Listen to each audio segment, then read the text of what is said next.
Erev Tov, est-ce que c'est le moment de commencer ou pas encore? Juste qu'on me dit quand est-ce qu'il...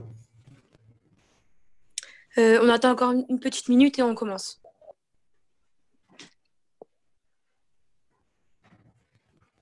Alors, vous me direz, j'ai éteint pour l'instant.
Rap, on peut commencer si vous êtes OK.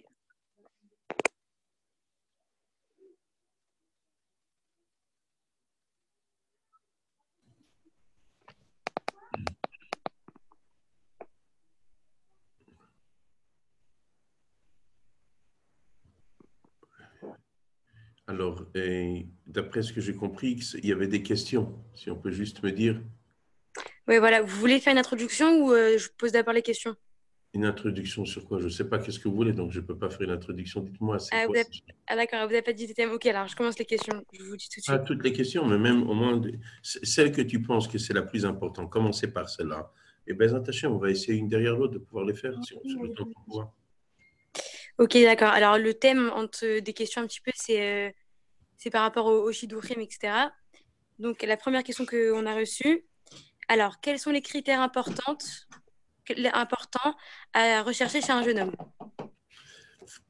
Ça, c'est une très, très, très, très bonne question. Bravo, bravo, mademoiselle. Alors, d'un côté, on m'a parlé d'un cours qui va durer une demi-heure et on m'a parlé d'à peu près 5, 6, 8, 10 questions. Je ne peux pas garantir combien de temps ça va prendre chaque question, mais ce qui est le plus important, c'est que Bezat Hashem, qu'ensemble, on essaye de comprendre. Et si ce que je dis quelque chose qui n'est pas clair, ne vous gênez en rien de poser des questions, parce que le but, ce n'est pas que je parle, le but, c'est que ce soit bien clair pour vous. Alors, je vous demande de bien écouter ce que je vais vous dire maintenant. C'est très, très, très simple, mais très important.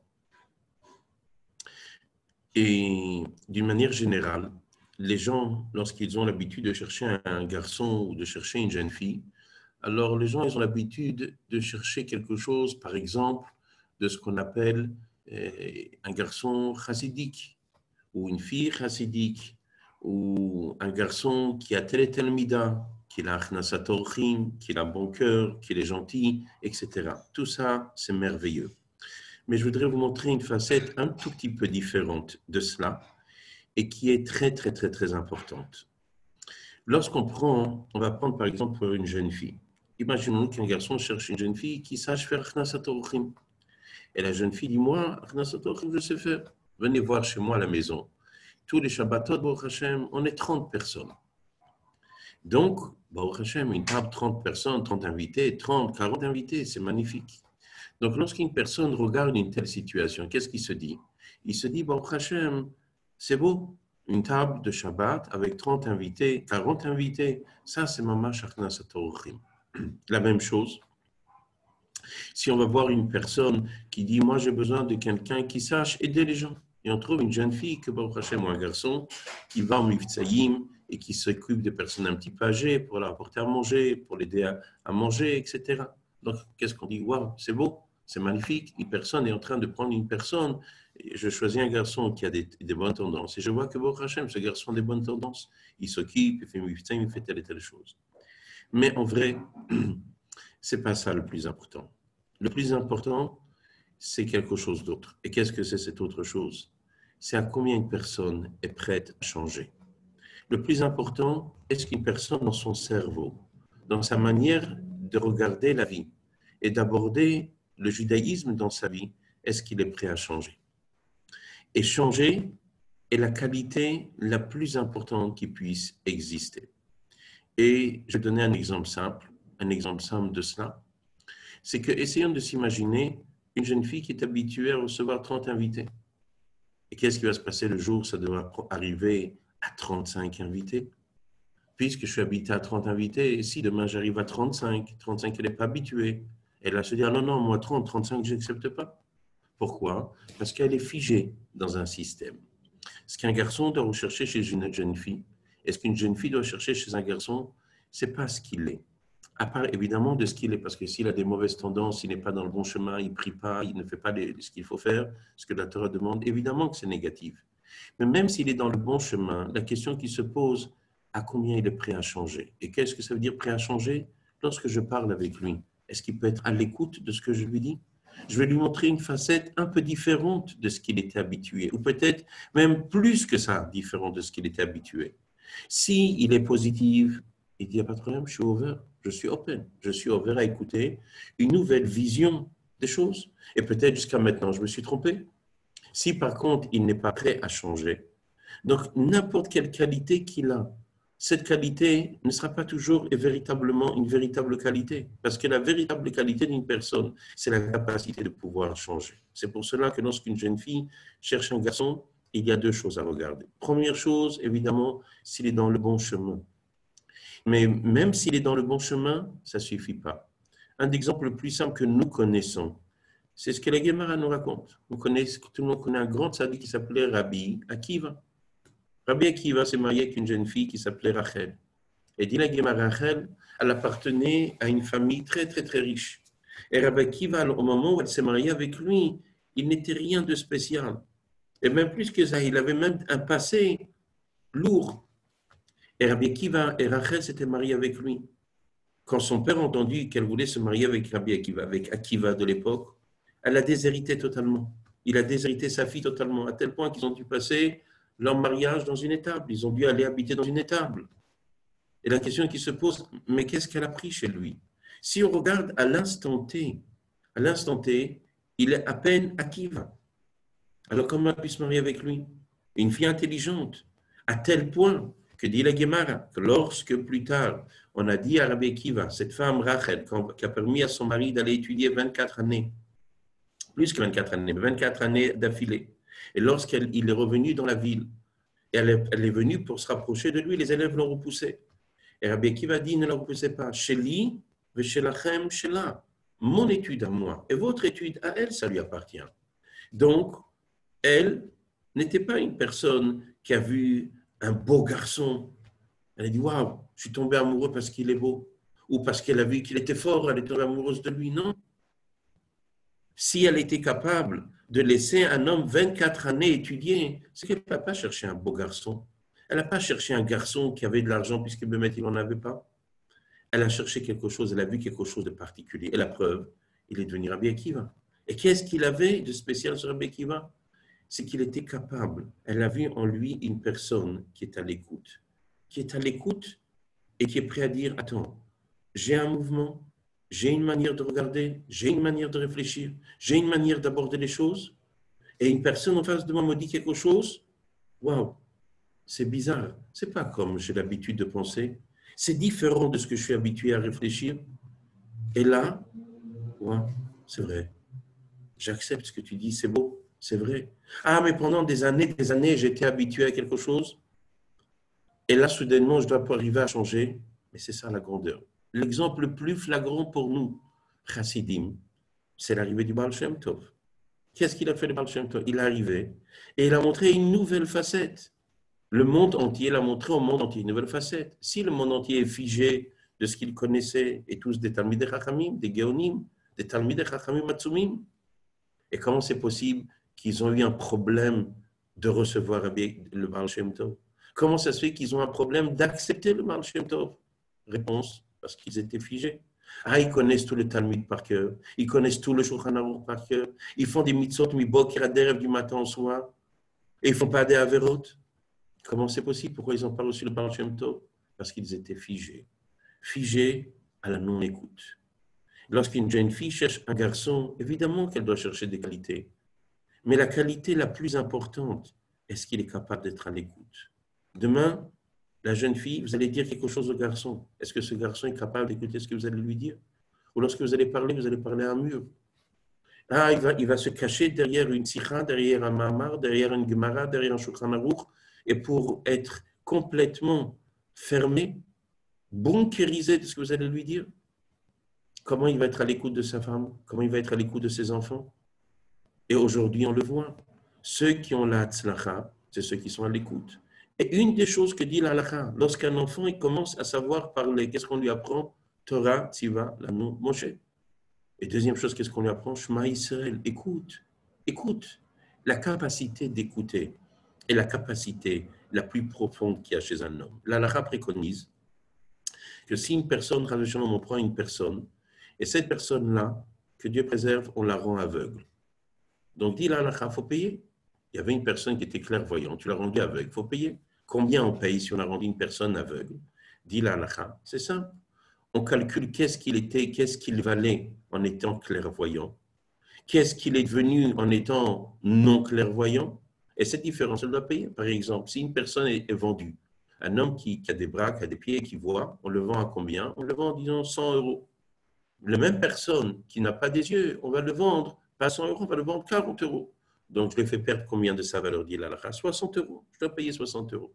Quel va être le digne si quelqu'un était une personne qui a été un entendant? Et Chal Shalom, on l'a rendu sourd. La personne lui a donné un coup, il l'a rendu sourd, il a fait quelque chose qui l'a rendu sourd. Combien on doit payer à la personne, dit l'halakha, dit le Maïmonide. Combien on doit lui payer? C'est simple. Si le monsieur va être laissant, et maintenant, parce qu'il n'est pas entendant, combien on doit lui payer? 100% de sa valeur. Parce qu'une personne qui n'entend pas, même si la halakha préconise qu'un homme qui ne voit pas est appelé à mort, mais c'est un mort vivant, c'est-à-dire il est mort, mais il a des capacités. Mais lorsqu'une personne n'entend pas, dit la halakha, 100% de sa valeur, je dois lui payer. Pourquoi? Parce que dans l'écoute est basée toute la capacité d'une personne. C'est pour cela que d'une manière générale, la notion de l'écoute, elle existe chez l'homme et elle existe chez la femme. Et chacun doit être à l'écoute. Mais la particularité d'une femme, c'est cette capacité d'écouter. L'homme appartient à la chorma, qui est la vision.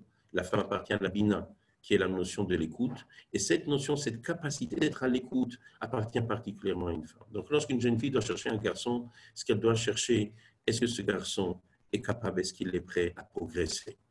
Mais s'il n'est pas prêt à progresser, même ce qu'il est quelque chose de magnifique, demain, la situation change. Il est figé, il est bloqué, on ne peut rien faire. Alors, est-ce qu'il y a une question sur ce que je viens de dire? Avec plaisir, sinon, on passe à la deuxième question. Ce que je vous ai dit, c'est en quelques mots, parce que je m'imagine qu'il y a d'autres questions. Mais si quelqu'un a une question, avec plaisir.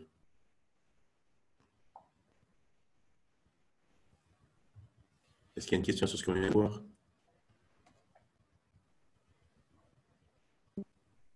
Non, non, c'est bon, c'est clair.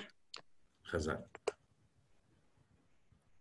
On passe à la prochaine? Il y a quelqu'un qui a dit quelque chose, qui a écrit quelque chose, je vois quelque chose qui est apparu. Ouais, c'est Paola Azoulay, elle a dit oui, mais c'est très dur. Ça veut dire quoi? C'est très dur. Parce que tout à l'heure, quand je parlais, j'ai vu quelqu'un qui écrit, il levait la main, je n'ai pas bien compris qu'est-ce que ça veut dire. Alors, je pense que je vais enlever les micros, comme ça les filles elles peuvent parler. Avec plaisir.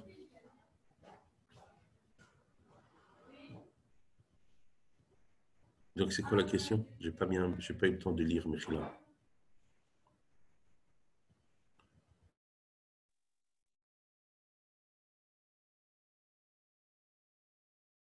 Les filles, vous pouvez enlever vos micros pour parler.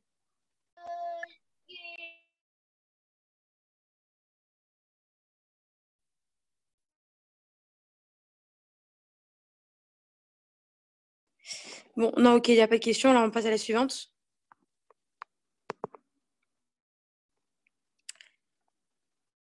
Alors, la prochaine question. 2 minutes, je me mets un... Alors, quelle importance donner à la belle famille dans le choix d'un chidour? Ça veut dire, c'est par exemple, le barour, il n'est pas pareil que sa famille. Peut-être qu'il est plus religieux et que la famille n'est pas forcément, pas autant que le garçon. Quelle importance on doit donner à ça? Alors, on ne vous entend pas, Rav Tayeb. Votre micro est coupé. J'ai dit, il y a quelqu'un qui a écrit des choses. Si on peut lire ce qu'elle a écrit et dire, parce que c'est important. Ce qui est important, ce n'est pas ce que je dis. Ce qui est important, c'est que les gens comprennent ce que je dis et que ça puisse les aider. Donc, il y a quelqu'un qui a écrit quelque chose. Si on peut lire ce qu'elle a écrit et qu'on puisse D'accord, je vous lis. comprendre ce qu'elle a dit. Je vous lis ça. Alors, c'est Paola Azoulay, elle a dit oui, mais c'est Si on très peut, dur. Mechila, si on peut ne pas dire le nom Ah, de la d'accord, pardon. personne qui pose la question, ce n'est pas important pour ne pas la mettre et la gêner. Tout D'accord, simplement, d'accord. donc la personne qui pose la question, c'est pas besoin de savoir. Oui. Ok, pas de souci. Alors, oui, mais c'est très dur, surtout qu'ils ne connaissent pas qu'ils ne se connaissent pas pour le début. D'être capable de changer, c'est très dur, surtout qu'au début, quand ils doivent apprendre à se connaître. Et Mechila, j'ai pas compris. J'ai pas bien compris la question. Si la question c'est comment on fait lorsqu'on vient de se connaître pour savoir s'il est prêt à changer, ça je comprends la question. Mais l'autre partie, je n'ai pas bien compris. Est-ce que c'est ça la question? Je sais pas, je fais que lire. Donc, je sais pas. Oui, voilà, c'est ça, elle dit que c'est ça. D'accord. Donc, comment faire lorsqu'on vient de connaître une personne? La première chose, c'est très simple. Et lorsqu'on parle avec une personne, évidemment, lorsqu'on est en train d'essayer de chercher quelque chose à une personne, on essaye de parler avec lui des domaines qui sont différents. On essaye de voir comment il réagit à une vision différente. Imaginons-nous, on appartient à une telle obédience, à une telle manière, et on essaye de voir qu'est-ce qu'il pense sur une situation différente de lui, de ce qu'il est habitué. Si le garçon ou la jeune fille elle est capable de dire moi, j'appartiens à ça. Mais qu'est-ce que tu fais de telle chose? Et qui paraît une chose simple, mais c'est l'autre qui n'est pas comme nous qui le fait. Si on voit qu'il est figé, il est bloqué, qu'est-ce qu'on s'aperçoit de ça? On s'aperçoit qu'à combien la personne, on s'aperçoit que la personne, en vrai, est dans sa tête, parce que ça vient de l'autre, alors il est bloqué. Et ça ne fonctionne pas. Comment c'est possible? Je te parle de quelque chose. Et je vais donner un exemple simple. Un exemple simple. Les sages nous disent, Ezu Chacham, Alomed, Mikol, Adam. C'est qui ce sage? Celui qui apprend de tout le monde. Ou par exemple, Kabel a Emet, Mipichom reçoit le Emet de celui qui le dit. Maintenant, essayez de vous imaginer qu'il y a quelqu'un que malheureusement, il vous fait du mal, il se comporte mal avec vous. Donc la tendance, et qui est contre le Shulchan Aruch, qui n'est pas permise, mais malheureusement c'est la tendance, que lorsqu'une personne nous fait du mal, on commence à devenir subjectif concernant cette personne. Pourquoi on devient subjectif? Parce que comme il nous fait du mal, on a du mal à penser bien sur lui. Donc lorsqu'une personne voit qu'une personne on est subjectif le concernant, et on n'est pas capable de voir quelque chose de bien en lui, c'est une preuve que notre cerveau est bloqué. Alors, parce qu'il se comporte mal avec toi, tout ce qu'il fait d'office, il a tort. Il y a un din dans Rosh Mishpat, le loi concernant les Dayanim. Quel va être le din s'il y a un homme qui vient en din Torah et c'est un menteur? Il est menteur. On a vu, on l'a attrapé qu'il est menteur. Donc, il est venu dire, celui-là, il me doit de l'argent. Et on s'est aperçu qu'il mentait. Il vient dans un autre din Torah, il dit, l'autre, il me doit de l'argent. On s'est aperçu qu'il est menteur, qu'il est un menteur. Il est venu un troisième din Torah, il a dit, celui-là, il me doit de l'argent, on s'est aperçu que c'est un menteur. Alors, ça veut dire qu'il est toujours menteur. Dit l'halakha, dans le dossier dans lequel on est en train de parler, alors il y a ce qu'on appelle dans l'halakha Urzak Kafran. Il est apparu qu'il est menteur, et ce qu'il dit se contredit, et il y a des limites à combien on peut écouter. Mais c'est pour ce dossier-là. Mais parce que dans ce dossier-là, il est apparu menteur, ça veut dire que dans tous les dossiers, il va être un menteur. Parce qu'il est tricheur dans ce dossier-là, alors dans tous les domaines, il va être tricheur. Ça ne fonctionne pas comme ça. Alors il y a des dynimes qui font faire qu'on va avoir une certaine retenue. On va réfléchir, puisque cet homme-là, il a une chazaka, une présomption d'être un menteur. Donc on va faire attention. On ne va pas le mettre dans le même statut que quelqu'un, d'une manière générale, n'est pas un menteur. Comme on trouve dans l'halakha, que quand une personne, à l'époque, il y avait une certaine manière lorsque quelqu'un avait perdu quelque chose. Et il venait, il disait, entre guillemets, il donnait certains signes. Et ça suffisait pour lui rendre l'objet. Mais après, avec le temps, on s'est aperçu qu'il y avait beaucoup de menteurs, personnes trichaient. Donc on a alourdi le système pour être garantir que c'est comme il faut. Mais c'est pas, le cerveau n'est pas bloqué, le cerveau n'est pas figé. Donc ta question c'était comment faire lorsqu'on on vient de connaître un garçon qu'on ne connaît pas d'avant? Comment savoir s'il est ouvert? La réponse est simple. On essaye de parler avec lui dans un domaine qui est différent de ce qu'il est lui. Et on s'aperçoit comment il réagit. Si on voit qu'il est figé, si on voit qu'il n'est pas capable d'accepter une manière différente, alors à ce moment-là, c'est qu'il est bloqué dans son système. Et s'il est, oui, capable de pouvoir écouter, dire « Ah, Razak, c'est beau, je n'avais pas pensé, c'est vrai, pourquoi pas ?» À ce moment-là, tout est différent. Et c'est pour ça que disent nos sages, « Kabel Aemet, mipiche omro » Même si une personne qui est négative, il va te dire quelque chose, mais il est Aemet, ah, lui, il me dit à moi que je suis peut-être un menteur, mais toi, tu es pire que moi, qu'est-ce que je vais écouter de toi? Mais quel rapport?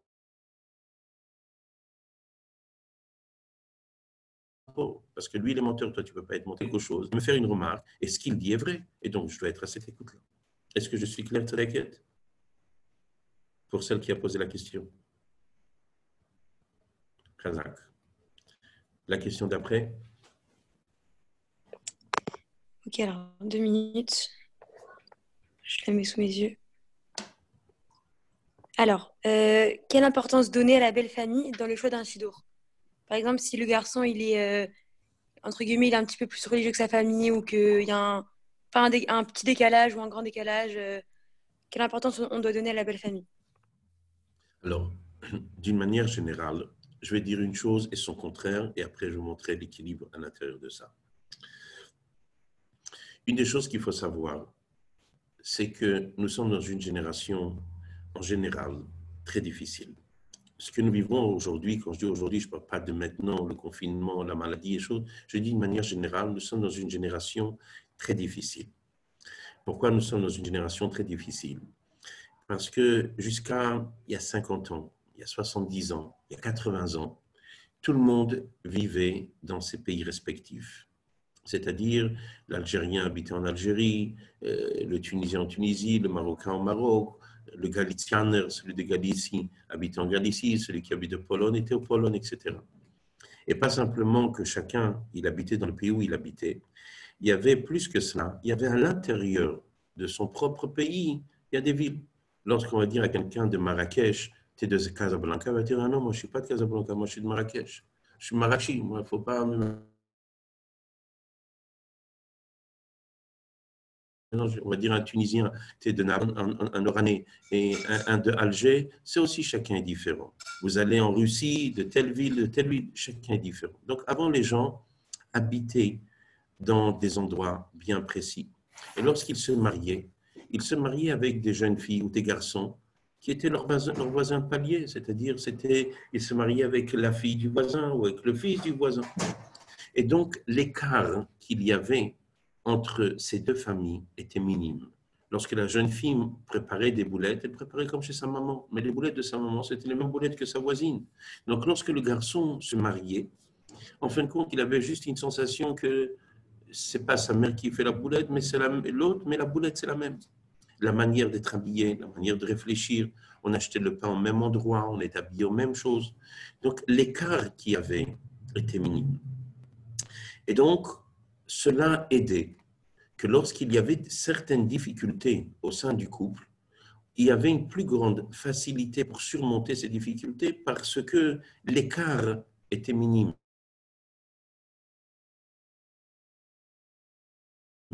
Le garçon ressemblait à son frère. Ils ont étudié tous les deux au même khed, tous les deux ils ont étudié à la même yeshiva, tous les deux ils ont les mêmes repères, les mêmes critères, les mêmes valeurs, les mêmes rabbinim. Et en fin de compte, lorsque la jeune fille se marie, alors c'est comme son frère. Même si elle ne le connaissait pas, elle ne l'a pas connu, mais ça ressemble à son frère. Il est dans la même yeshiva que son frère, etc. Les mêmes vêtements que son frère, et la même manière que son frère. Donc en fin de compte, s'il y avait des choses à régler, alors l'écart était tellement petit que c'était quelque chose qui était facile à régler. Malheureusement, entre guillemets, quand je dis malheureusement, pas malheureusement dans l'absolu, parce que tout ce que Dieu fait, c'est les Tova et l'Ivracha, c'est pour le meilleur. Aujourd'hui, on se retrouve tous éloignés de nos points d'origine. Donc, lorsqu'il y a un Marocain se marie avec une Algérienne, ou une Algérienne avec un Tunisien, ou un Ashkenaz avec un Sfarad, ou un Ashkenaz polonais avec un Ashkenaz russe, il y a des écarts. Et donc, en dehors d'avoir besoin de construire leur famille, et qui est tout simplement la connaissance du garçon et de la jeune fille pour se retrouver, pour créer quelque chose l'un avec l'autre, ils se retrouvent avec des écarts compliqués. Et comme malheureusement le monde que nous vivons a beaucoup de choses qui nous tirent vers tous les côtés, ça sort qu'on se retrouve dans une certaine difficulté à créer cet équilibre au sein de la maison. Donc, lorsqu'une jeune fille aujourd'hui, un garçon se marie, une des choses qui est importante, c'est de se donner le maximum de chance. Le maximum de chance, le maximum de chance de son côté pour pouvoir faciliter le mariage. Le mariage est quelque chose qui nécessite un véritable travail, un véritable effort, un véritable investissement de chacun d'entre nous. Et plus les écarts vont être grands, et plus la complexité va être grande. C'est pour cela que c'est pas le shalom sans exclure aucune famille. Il peut avoir une fille extraordinaire. Tout le monde sait que Sarah, Baruch Hashem, et la même chose Rivka, particulièrement Rivka. Abraham a envoyé d'aller chercher chez Rivka, et tout le monde sait, il était où Bethuel, le père de Rivka? Il a été tué. Par qui? Par l'ange. Pourquoi il a été tué par l'ange? Parce qu'il a voulu faire du mal à Eliezer. Donc c'était quelqu'un qui n'était pas bien. Et qui c'était Lavan? Le roi de tous les escrocs. Un vrai escroc. Et donc, on voit bien que dans cette même famille, il peut avoir une perle. Mais malgré cela, où Abraham Avinu a voulu chercher une personne, une fille pour son fils, elle dit à Mishparti, il lui dit, va voir ma famille, il dit à Eliezer. Eliezer lui dit, s'ils ne voudront pas venir, Eliezer pensait peut-être à sa fille. Abraham lui dit, non, il n'y a pas quelque chose d'autre, je veux de ma famille. Pourquoi? Parce que l'écart est plus petit. Et ce qu'il faudrait aujourd'hui, quand une jeune fille, un garçon cherche à se marier, ils doivent essayer d'avoir le maximum de points communs. Et je vais vous donner un exemple. Imaginons-nous un garçon qui est chassidique, ça veut dire avec des volontés de faire certaines choses d'une certaine manière, qui donne une importance à la tfila, qui donne une importance à la tzniut, qui donne une importance au mivtsaïm, qui donne une importance à l'étude, qui donne certaines valeurs. Et la jeune fille, Baruch Hashem, c'est un bon garçon, un gentil garçon, mais qui n'a pas les mêmes valeurs.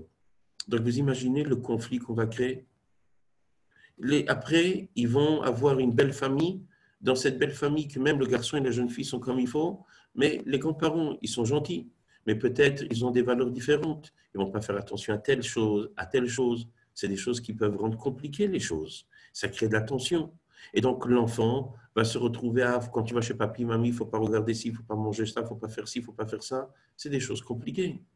C'est pour cela que d'une manière générale, même si Baruch Hashem, HaKadosh Baruch Hu peut envoyer une fille extraordinaire dans une famille qui est malheureusement peut-être brisée, cassée et problématique, mais de l'autre côté, lorsqu'on veut essayer de se faciliter les difficultés, ce qu'il faut impérativement, c'est d'essayer de se donner le maximum de chances. C'est comme une jeune fille qui prend un garçon, parce qu'une des choses qu'il faut savoir, on ne se marie pas pour changer le garçon. On ne se marie pas pour changer la jeune fille. Un mariage n'est pas là, ce n'est pas une école pour changer l'autre. On se marie pour fonder un foyer. Et ce foyer qu'on va fonder, c'est chacun avec ses capacités. Ensemble, on va faire quelque chose. Mais je ne me marie pas pour changer le garçon. Je ne suis pas là pour être la mashpia de mon mari ou le mashpia de ma femme. Et donc, lorsqu'on se marie, comme je vous ai dit, il y a tellement de difficultés. Ça nécessite tellement de choses, d'efforts, etc., qu'on n'a pas besoin d'aller s'alourdir et de se rajouter des complexités. Donc, est-ce qu'une famille qui n'est pas exactement comme cela, alors c'est sûr que ce n'est pas une raison absolue d'annuler. Mais je peux comprendre certaines difficultés à tel point qu'on trouve dans la halakha, que dit la halakha, il ne faut pas se marier avec des familles qui sont conflictuelles. Des familles conflictuelles, il faut s'éloigner de ces gens-là, parce qu'ils sont problématiques. Donc, je répète, est-ce que c'est absolu que non? Non. Mais est-ce que c'est une chose qui peut aider? Oui, absolument, ça peut aider. Un chinour, que tout le monde vit le même mouvement, la jeune fille, le garçon, les parents, les beaux-parents, tout le monde ont les mêmes valeurs, les mêmes principes, les mêmes manières de penser, ça allège et c'est quelque chose d'important. Alors, juste parce que j'ai vu tout à l'heure une jeune fille qui a posé une question, mais je n'ai pas eu le temps de lire la question, si on peut juste me dire c'était quoi la question qu'elle a posée, si ça ne dérange pas. Elle a écrit, on peut se marier avec un facteur juif. Un facteur? Je vais demander de préciser parce que moi aussi, je n'ai pas compris.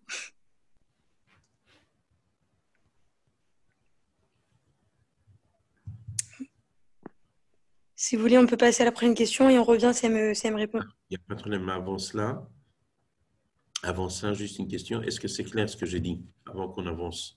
Et je vois aussi une autre question. C'est quoi la question? Mais comment on fait quand on a fait Tchouva? La réponse, quand on a fait Teshuvah, une des choses qu'on trouve, alors d'abord, on peut trouver aussi quelqu'un qui a fait Teshuvah.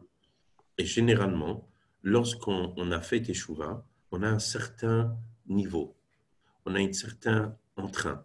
Et cet entrain, des fois, on ne le retrouve pas chez quelqu'un qui n'a pas fait Teshuvah. Et des fois, une meilleure personne pour une personne qui a fait Teshuvah, c'est quelqu'un qui a fait Teshuvah. Et une personne qui a fait Teshuvah, les deux vivent. Et on le voit concrètement, que souvent ça arrive, que lorsque les parents ont fait Teshuvah, et les enfants sont nés de cette famille du père qui a fait Teshuvah et de la fille qui a fait Teshuvah, des fois les enfants, ils ont du mal. Pourquoi? Parce que les parents ont un certain entrain, ils ont une certaine conviction, ils ont une certaine puissance.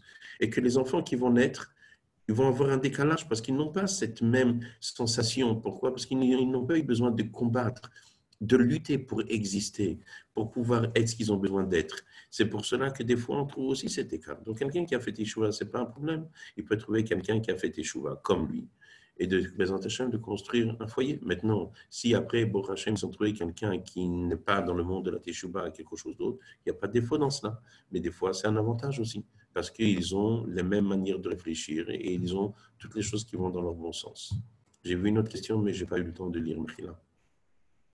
Alors, c'est un commentaire, elle a dit, mais des fois, le fait qu'ils sont différents, ça aide parce qu'ils apprennent chacun de l'autre. Bravo, ma fille. Ça, c'est dans la théorie. Quand ça arrive dans la pratique, ça devient très compliqué. Alors, dans l'absolu, à 100%, tu as raison. À 100%, tu as raison qu'il faut apprendre de la différence de l'autre. Mais ça, c'est de la théorie. Et lorsqu'on se marie, la vie n'est pas si facile. Pourquoi? Parce qu'il y a le travail, il y a la parnassa, il y a les enfants. Et il y a 1000 raisons qui vont nous déstabiliser, comme je t'ai dit tout à l'heure. Et donc, de dire je me marie pour apprendre de l'autre et pour que l'autre il va changer, etc., c'est bien. On n'a pas besoin de ça. C'est comme si que je vais te dire, tu as besoin d'ouvrir un magasin, prends un magasin qui ne tourne pas bien. Et comme ça, tu vas avoir le srout de le faire tourner bien. Et comme ça, et pourquoi j'ai besoin de ça? Comme on dit en yiddish, qu'est-ce que j'ai besoin d'une tête en bonne santé dans un lit malade? Pourquoi je vais rentrer dans une chose comme ça? Donc, cette notion-là, qu'après qu'on s'est marié, qu'il y a des différences, et ces différences vont agir et m'obliger à changer, comme on aura l'occasion de faire un cours aussi sur ça, Bezat Hashem. Ça, il n'y a pas de problème. Mais d'office, de chercher cette différence, non. D'office, on ne cherche pas cette différence. Il y a assez de tracas, il y a assez de soucis pour ne pas avoir besoin de chercher cette différence. C'est comme si quelqu'un qui va dire, je vais prendre une maison où il n'y a pas d'ascenseur, il faut monter au 4e étage à pied. Pourquoi tu veux prendre le 4e étage à pied? Chercher un ascenseur, pourquoi tu vas t'alourdir? Il y a des courses, il y a des choses, il y a des enfants, pourquoi tu vas t'alourdir? Quel intérêt? Donc aujourd'hui, ce qu'il faut savoir, c'est que je ne suis pas en train de dire de vous sauver du travail qu'on doit faire, de se sauver des choses qu'on doit faire. Mais quand elles sont là à faire, alors on les fait. Mais comme on dit toujours dans la tefila, ne m'amène pas dans une situation où j'ai besoin d'avoir une certaine épreuve. Donc, je n'ai pas besoin d'une épreuve. Pourquoi je prends un garçon qui est compliqué, je dois être compliqué? C'est comme si un garçon qui est un chassid de Vijnitz et qui est un farouche de chassid de Vijnitz, il va prendre une jeune fille faroucha de Belz. Alors, même si ils sont de la belle famille, etc., mais elle n'est pas habituée, peut-être elle est différente. Alors, je n'ai pas dit qu'on ne peut pas, mais il faut qu'elle accepte. Et si elle accepte, tant mieux. Mais quand elle va accepter, il y a beaucoup de choses qui vont être différentes. Donc, quand une personne se marie avec une personne qui est Chabad, il va prendre une personne qui n'est pas Chabad. Une personne qui n'est pas Chabad, il va prendre quelqu'un de Chabad. Tout est possible. Mais il va avoir une nécessité de faire un certain travail, des choses qui ne sont pas habituées. Alors pourquoi lourdir? Pourquoi faire du mal? Pourquoi ça doit être difficile? Alors est-ce qu'on peut se marier avec quelqu'un d'une obédience différente? C'est sûr qu'on peut, mais cela va impliquer une acceptation, une abnégation de tous un certain vécu pour être capable de rentrer dans quelque chose de nouveau. Alors est-ce qu'on peut? Oui. Est-ce que c'est facile? Non. Est-ce qu'on est obligé de le faire? Non. Donc au contraire, que chacun essaye de chercher quelque chose qui converge dans ce qu'il a l'habitude de faire. Je vois qu'il y a une autre question. Est-ce que ce que j'ai dit, c'est clair par rapport à ce qui a été dit tout à l'heure? Je viens de voir une autre question. Alors, c'est la question. Alors, la fille, elle a dit qu'elle a compris. Et la question, c'est, des fois, c'est pas pour changer l'autre, mais ça peut être avec une personnalité différente. C'est-à-dire, chacun pourra apprendre de l'autre. Qu'on va apprendre de l'autre, on n'a pas le choix. Parce qu'Akadosh Baruch s'arrange, on fera un cours sur ça, Bezat Hashem. Akadosh Baruch s'arrange que le garçon et la fille sont différents et ils vont être obligés d'apprendre l'un de l'autre. Mais ce n'est pas parce que je serai obligé d'apprendre ce qu'Akadosh Baruch Hu m'a réservé d'apprendre, que moi, à l'origine, je dois aller chercher des choses qui sont différentes. Je vais donner un exemple simple. Un exemple simple. Chacun comprend que chez un chassid Chabad, de voyager chez le rabbi, c'est quelque chose d'important. Chez un chassid Chabad, c'est quelque chose d'important. Chez un chassid de Breslev, c'est important de voyager à Ouman le jour de Rosh Hashanah. Maintenant, imaginons-nous, quand ils voyagent à Ouman, je ne suis pas si sûr, mais je pense que certainement ils doivent voyager sans leur femme. Alors, une jeune fille qui n'est pas un Breslev comme ça, mais qui n'est pas spécialement farouchement attachée à Breslev, son mari lui dit, écoute, Rosh Hashanah, je m'en vais à Ouman. La première année, ça ne la dérange pas peut-être, parce qu'elle se dit, c'est pas grave, je reste avec mes parents. Mais deuxième année, troisième année, un enfant, deux enfants, quatre enfants, cinq enfants. Et la personne n'est pas dans le fond attachée à Ouman, à Rabbi Nachman. À ce moment-là, quand cette jeune fille supporte cette situation, elle peut mal le prendre. J'en ai marre et qu'est-ce que tu voyages? Mais si c'est une chassida, elle a grandi avec ces valeurs-là. Au contraire, c'est elle qui va dire à son mari, chérie, comment tu veux qu'on ait la bracha pour nos enfants si tu ne voyages pas au Ouman? La même chose pour un chassid Chabad. Pour un chassid Chabad, voyager chez le rabbi, ce n'est pas quelque chose de pachout, c'est quelque chose de simple et ça ne peut pas être autrement. Shabbat Mevarchim, d'aller dire les Teilim à 8h30, d'étudier Chassidut le matin avant de faire la tfila. Et le mari doit faire certaines choses. Ça, si la jeune fille ne comprend pas, être en exercice chez Fabringen, être assis dans un Fabringen, on n'est pas en train de parler de se saouler, de rentrer à la maison sous et de vomir, de faire tout ça, on ne parle pas de ça, ça c'est des choses qui ne sont pas acceptables. Ce que je parle d'une vie chassidique. Et donc, si la jeune fille, à un certain niveau, n'adhère pas à ça, n'a pas grandi dans ça, ça peut être quelque chose qui est peu difficile. Une jeune fille, un garçon qui a grandi dans Achnasat Orchim, de recevoir des invités et d'être shliach, de vouloir être shliach, et la jeune fille n'a pas été habituée. Elle se retrouve soudainement dans une maison, elle a été habituée d'être 3, 4, 5 personnes à table. À table, elle a 50 personnes, 60 personnes. Alors, ça peut être difficile pour elle. Et donc, ça peut créer une tension. Pourquoi rentrer dans tout ça? Donc, est-ce qu'on peut, on peut tout changer, on peut tout apprendre, on peut tout. Mais ce qu'on doit apprendre, ce qu'on va essayer de changer, c'est ce qu'on s'est retrouvé obligé. Mais pourquoi je veux prendre sur ma tête des choses que je peux éviter, des choses que je peux me faciliter? Est-ce que je suis clair? J'ai vu qu'il y avait une autre question entre-temps qui est venue, mais que je n'ai pas eu le temps de lire aussi. Non, il n'y a pas d'autres questions. D'accord. Voilà, et la fille, elle a dit que c'est très clair. Razak.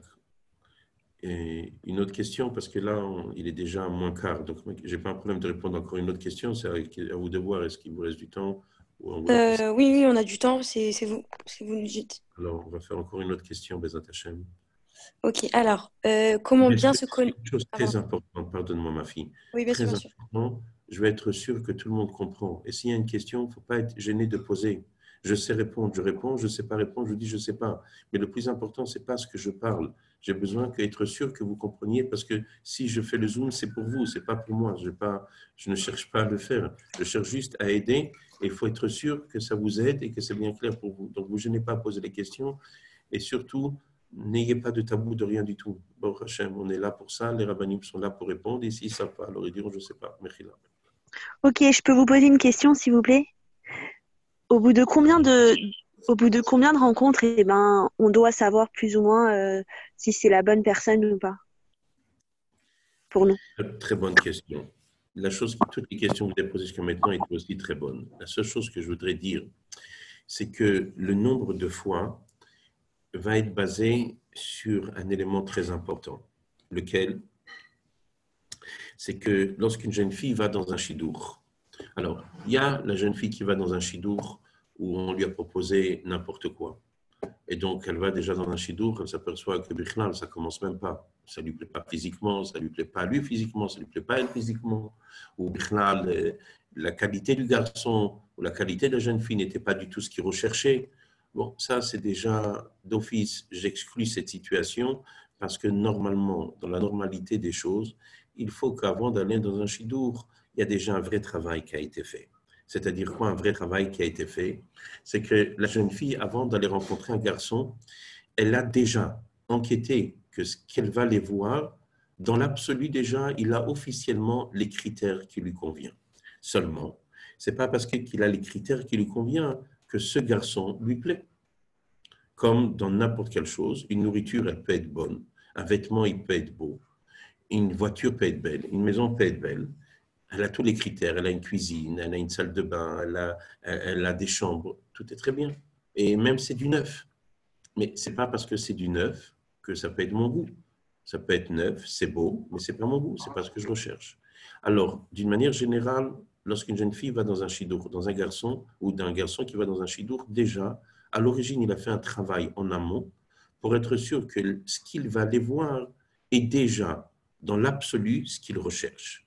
Par exemple, une jeune fille qui recherche quelque chose, un garçon, elle va aller en shlichut. Le garçon dit, moi, ça ne m'intéresse pas la shlichut. Alors, elle peut aller, elle peut le rencontrer, et après, et devenir attachée à ce garçon et lui à elle, et en fin de compte, peut-être elle ira pas en shlichut, ou peut-être même elle pourra faire que lui ira oui en shlichut. Mais tout ça, on est en train de rentrer dans un système qui ne veut rien dire. Parce que si je cherche quelque chose, alors pourquoi chercher autre chose? Lorsqu'une jeune fille va dans un magasin pour acheter un vêtement, si elle veut s'acheter une jupe, alors elle ne va pas acheter une robe. Si elle veut s'acheter une robe, elle ne va pas acheter une jupe. Si elle rentre dans la tête, elle n'a rien dans la tête, c'est autre chose. Alors elle est prête, elle est ouverte pour une robe, elle est ouverte pour une jupe, elle est ouverte pour une salopette. Ça, après, ce n'est pas important. Elle est ouverte dans son esprit de ce qu'elle a besoin. Donc, l'idée, c'est quoi? C'est que lorsqu'une jeune fille va dans un chidour, déjà, il y a un travail. Lorsqu'elle arrive voir le garçon, maintenant, la question, est-ce que ce garçon lui convient? Il peut être acidique, il peut être de bonne famille, mais ce n'est pas ce qu'elle recherche. Donc, ou même peut-être, même matériellement peut-être, elle pensait, elle avait vu peut-être une photo, elle croyait que c'était bien, et quand elle s'est approchée, c'est pas lui ce qui convient. Ou peut-être, elle pensait qu'il avait un peu plus d'assurance, et elle voit qu'il n'a pas d'assurance, ça peut être quelque chose qui peut la déranger. Donc, lorsqu'une jeune fille sait, avant de partir en chidour, son esprit est clair, elle sait ce qu'elle veut, elle sait ce qu'elle recherche, elle est bien accompagnée par ses parents, par son mashpia, par sa mashpia, par son rave, c'est pas important, mais elle est bien encadrée. D'une manière générale, au bout de 3 fois, elle sait déjà, est-ce que c'est pas ça? Après 3 fois, elle peut dire, voilà, je sens que déjà c'est quelque chose qui me convient, mais j'ai besoin d'approfondir et d'appeaufiner certains points. Donc généralement, au bout de 3 fois, en général, une jeune fille doit être déjà capable de dire, c'est pas ce que je recherche. Si après, elle pense que c'est oui dans la bonne direction, alors ça peut aller jusqu'à 5 fois. On n'a pas besoin spécialement de plus. Ce n'est pas parce qu'on s'est vu 5 fois. Maintenant, il y a des garçons qui sont indécis. Il y a des jeunes filles qui sont indécis. Donc, le nombre de fois ne sont plus déjà reliés avec la nécessité. C'est un problème parce que la personne est indécise. Si on a une personne qui est indécise et il ne sait pas ce qu'il veut, il ne sait pas ce qu'il recherche, et peut-être il se dit, voilà, j'ai vu une fille comme ça, mais peut-être j'aurais préféré autre chose. Donc là, même 10 fois, ça n'aidera pas. Donc, moi, ce que je parle dans un système de normalité. Au bout de 3 fois, le rabbi écrit que d'une manière générale, on sait déjà se positionner. Lorsqu'on a un petit doute, dit le rabbi, des fois, on a un problème, on crée un petit écart, un petit arrêt pour voir si à l'intérieur de nous, notre machine se remet en marche pour un intérêt de vouloir revoir le garçon. Et si même ça n'aide pas, alors à ce moment-là, on s'arrête. Et généralement, pour pouvoir aboutir, ça peut aller jusqu'à 5 fois. Sauf s'il se voit et il parle de toutes les bêtises du monde sur les véritables valeurs. Donc, et ça, c'est la manière que ça doit se passer. Donc, je répète, en général, 3 fois pour savoir à droite ou à gauche. Et après, c'est plus pour peaufiner les choses. Alors, ça peut arriver que c'est pas au bout de 3 fois, la personne ne peut pas dire, au bout de 3 fois, il n'y a rien du tout. C'est rien du tout. Alors, qu'est-ce que tu as fait pendant tout ces 3 fois? Est-ce que je suis clair? Oui, et en fait, pour vous, au bout de la 5e fois, il doit, le garçon, demander la fille, quoi. Je n'ai pas dit qu'il doit demander la fille. Il peut Au avoir bout de la besoin. 5e fois, c'est quoi alors pour vous? Oui, et évidemment, quand je parle de la 5e fois, c'est de pouvoir demander. Mais ce que j'essaie de dire, c'est qu'il peut dire au bout de 3 fois, j'ai trouvé quelque chose qui me convient, mais peut-être j'ai encore des questions. Il y a des choses que je voudrais être sûr que ça me convient. Et c'est possible qu'au bout de 4 fois, 5 fois, 6 fois, à la fin, il s'aperçoit que ce n'est pas ce que j'ai besoin. Parce que quand j'ai un peu plus enquêté dans les détails, je me suis aperçu qu'en vrai, à un certain niveau, on n'est pas pareil. Mais au bout de 3 fois déjà, il est clair qu'il y a quelque chose qui veut dire quelque chose pour lui. À la fin, peut-être, ce n'était pas ça. Mais au moins, il est déjà positionné. Si un garçon traîne 7, 8, 9, 10 fois, il y a un problème, que ce soit le fille ou le garçon, il y a un problème. Il y a un problème et c'est une chose qui n'est pas normale. Ou il est indécis, ou il est mal conseillé, ou tout simplement, c'est du n'importe quoi. Donc pour vous, au bout de 5 fois, le garçon, il doit savoir Plus ou si moins. oui, plus ou Je moins. répète encore une fois, si on est dans un système normal, c'est-à-dire avant D'accord. d'avoir vu la jeune fille, avant d'avoir vu le garçon, on a fait son enquête. Mais si on arrive, on va dans une cliché, on va voir un Oui, garçon. si on a fait déjà l'enquête, si on a déjà fait l'enquête et qu'il y a que c'est ma team, quoi. Et petit 2, lorsqu'on va au rendez-vous, on parle des bonnes choses, alors on ne peut pas être dans l'air. Mais si on est là et on parle de tous les dvarim bétélim du monde, et on est là pour boire un Coca-Cola et un Fanta, alors même 10 fois, ça n'aidera pas. Mais si on est dans la bonne manière de fonctionner, avec des objectifs et une volonté construite, avec un accompagnement, avec le chatran qui accompagne, la chatranie qui accompagne, les choses comme il doit se faire, alors, bon Hachem, on peut aboutir à des choses merveilleuses. C'est quoi pour vous les sujets qui sont très importants de Attends, discuter? mais il y a une autre question. Ah, pardon, excuse-moi. Désolée. J'écoute. Alors, juste, Esther, si tu veux, écris-la comme ça, je la pose juste après, parce qu'il y a une fille qui attend depuis tout à l'heure. Ouais, je sais pas écrire en fait, mais vas-y, pose ta question. Donc, alors, je pose celle-là et après, après c'est à toi, d'accord? Ok. Alors, il y a une fille qui demande, est-il correct d'accepter de rencontrer un jeune homme si on a quelqu'un d'autre en tête? Non, non, pas du tout. Pas du tout correct, parce que une des choses qu'il faut savoir, c'est que lorsqu'on va dans un chidour, il faut qu'on soit intègre dans ce qu'on fait. Et si on pense à quelqu'un d'autre, alors en dehors de la non-intégrité vis-à-vis du garçon ou de la jeune fille, lorsqu'on va voir, il y a un autre problème qui se pose, c'est qu'en vrai, on n'arrive pas véritablement à réfléchir, parce que notre sang est pollué, notre sang est virusé de quelque chose d'autre. Donc, lorsqu'elle parle, je ne l'écoute pas. Lorsqu'il parle, je ne l'écoute pas. Parce qu'en vrai, je ne peux pas l'écouter, il y a quelque chose d'autre dans ma tête. Et donc, ce n'est pas quelque chose qu'il faut faire. Si une jeune fille va voir un garçon, il ne faut pas qu'elle pense à quelqu'un d'autre. Quand elle va voir un garçon va voir une jeune fille, il ne peut pas penser à une autre fille. Il peut entre guillemets, et même lorsqu'il a deux propositions, le pire à la je n'ai pas dit que c'est interdit, le pire à la un garçon peut aller voir une jeune fille, au même moment être dans un autre tuteur qu'une autre jeune fille. Mais ça, ce n'est pas un bon derrière, ce n'est pas une bonne manière de faire. Parce que le garçon ne se positionne pas à l'intérieur de lui, et là, il est en train de dire, c'est là, elle a telle qualité, c'est là, la telle qualité, c'est là, telle qualité, c'est là, telle qualité.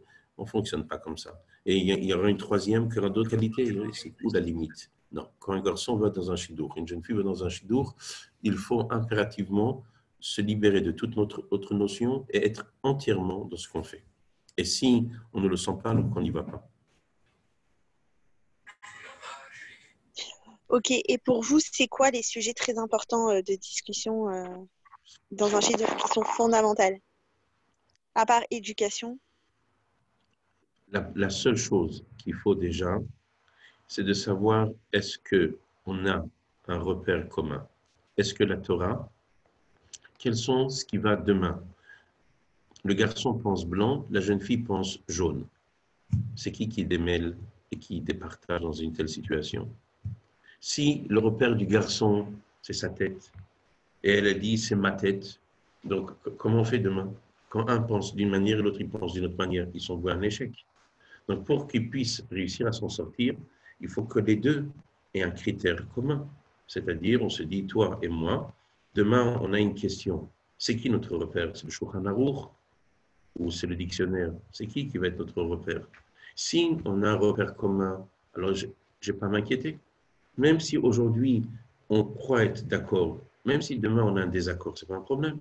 Parce qu'on va regarder ce que le Shulchan Aruch dit, on va regarder ce que la Gemara dit, on va regarder ce que la Chassidou dit, on va regarder ce que le Moussar dit, chacun a son obédience, mais on va regarder ce que le livre dit. Donc, ce n'est pas grave si on pense différemment demain, parce que je sais que j'ai un arbitre et qui va tout régler. Donc, le plus important, lorsqu'un garçon et une jeune fille vont se rencontrer, c'est ce que j'ai dit tout au début, que même s'il a des qualités, est-ce qu'il est ouvert? Et deuxièmement, la chose très importante, c'est d'être sûr qu'on a des mêmes repères.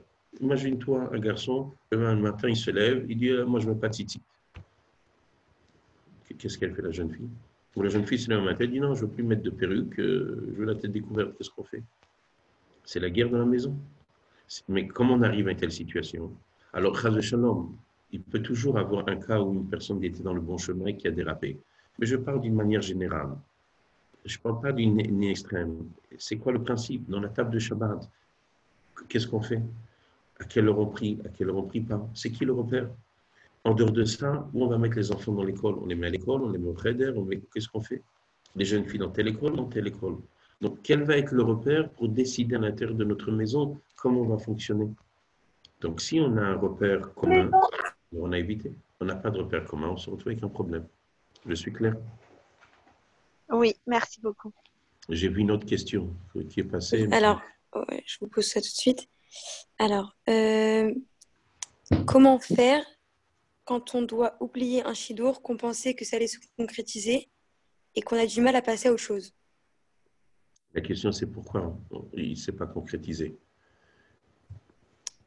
Alors, j'attends qu'elle réponde. Non, c'est-à-dire qu'il peut avoir la réponse va dépendre de plusieurs choses. Pourquoi ça ne s'est pas concrétisé? Il y a des cas où on peut encore le rattraper. Il y a des cas où on ne peut pas le rattraper. Donc, c'est ça que je veux savoir. Est-ce que c'est quelque chose qu'on peut rattraper, quelque chose qu'on ne peut pas rattraper? C'est important. Ok, d'accord. Bon, j'attends qu'elle réponde, la fille. Une autre question. Une fille peut-elle demander elle peut demander à un garçon. Est-ce qu'elle peut faire la démarche de demander à un garçon? Non, c'est interdit. Ça doit passer par une étape intermédiaire qui s'appelle par l'intermédiaire un chatra. Oui, oui, on passe par un chatran, mais on peut dire qu'il y a un garçon qui nous intéresse, quoi. Oui, ok. Ok. Une autre question. De quelle façon on peut stopper un chidour sans Il n'y a pas blesser l'autre? d'interdiction. Maintenant, avant qu'on arrive à cette autre question, je finis juste par rapport à la première question que tu viens de me dire. Une jeune fille, il n'y a pas de grave qu'elle a entendu parler d'un garçon, ou même peut-être elle a marché, elle a vu un garçon, et elle demande à son frère, tu le connais? Et elle dit, oui, je le connais, c'est un très bon garçon, etc. Alors elle dit à ses parents, maman, regardez, ça peut se faire. Mais que d'une manière directe, la jeune fille, c'est pas raffiné. La tendance d'une jeune fille ou même d'un garçon, c'est pas raffiné du tout. Qu'un garçon lui-même appelle la chatranite et dit voilà, telle et telle fille, vous pouvez me l'organiser, un rendez-vous avec elle, ou que le garçon ou la jeune fille appelle la chatranite en lui demandant est-ce que vous pouvez m'organiser un chidour avec tel et tel garçon, c'est pas du tout raffiné. Et à un certain niveau, c'est même un très, je ne veux pas dire, mais très grossier. Comment ça doit se faire? Même si la jeune fille a entendu, on lui a parlé, il n'y a aucun problème, entre guillemets, qu'elle dit à ses parents, pas peut-être, mais que c'est la jeune fille qui le fait ou le garçon qui le fait, ce n'est pas du tout une manière affinée à être fait. Il y a plein de questions qui se posent, mais juste si on peut me les lire parce que je n'ai pas le temps de les lire. Oui, je vous les pose tout de suite. Alors, il y a une autre question déjà. Alors, de quelle façon... Ah, pardon. Vous voulez parler?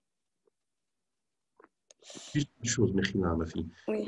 Alors, j'approfondis un peu plus. Est-ce que c'est clair pour les jeunes filles ou non? Oui. S'il n'y a pas un sirénédie, c'est que c'est clair. On avance.